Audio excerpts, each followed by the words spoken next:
What's going on, guys? Peter Jennings, also known as CSU Ram 88, back again here on DraftKings.com. And right now, we're going to take a look at the new My Contest page, which has been updated and upgraded, in my opinion, with a lot of cool new features.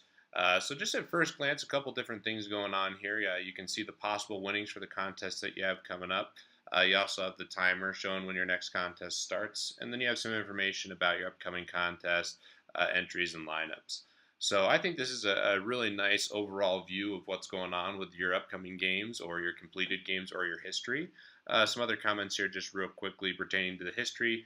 You can actually come here and look for specific contests over a 3, 7-day, and 30-day period, which is great. So if you want to kind of look back at some contests, look back at some lineups, this is a great way to do it. And in addition, you can also download your entry history, which is very valuable for analyzing your games and your play. In addition to that, I want to take a look at a couple things before we actually go into some of the filters and whatnot on the upcoming page. You can see actually some of the entrants here for different games. So obviously this is just a head-to-head game, but if we scroll farther down here, we can see tonight's perfect game, and it'll actually show some of the entrants here and the people who've already entered it and how many times they've entered it. So that's really helpful when kind of looking at what the contest is going to look like, see if you recognize any of your opponents or friends. It's a very useful tool here. And in addition to that, you also can see the lineups that you have in the particular contest. So I just have the one lineup here in all these contests, and then later on in the day, I'll fill in some more tournament teams. So that's kind of some new stuff. I think this is really helpful, and it's a really aesthetically pleasing page.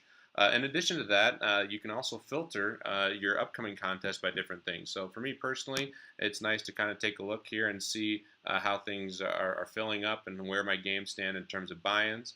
So you see, you got the $5 games, the $10 games, $20 games, 50, 100, and all the way down here into the $1,000 games. And unfortunately, no matches yet here at the Heads Up games, but certainly, you can check to see who your opponents are for the different buy-in levels. In addition to that, you can also sort by sport, which isn't really relevant at the time of this video because it's just baseball season. But if you did have baseball and golf, I guess that would be applicable. And in the fall, when there's a lot of sports going on, that's really helpful, especially as basketball, college football, and NFL are going on. You can also sort by which lineup you have here, and you can sort by the contests. So a lot of cool things going on here. Definitely a page that you can take advantage of. I know everyone was very fond of the My Lineups page and utilized that. I'm also very fond of this new My Contest page, and I've been using it to kind of monitor everything that's going on and to take advantage of kind of seeing who I'm going to play that specific night and who's in my games. So with that, keep up the good work and good luck on DraftKings.com.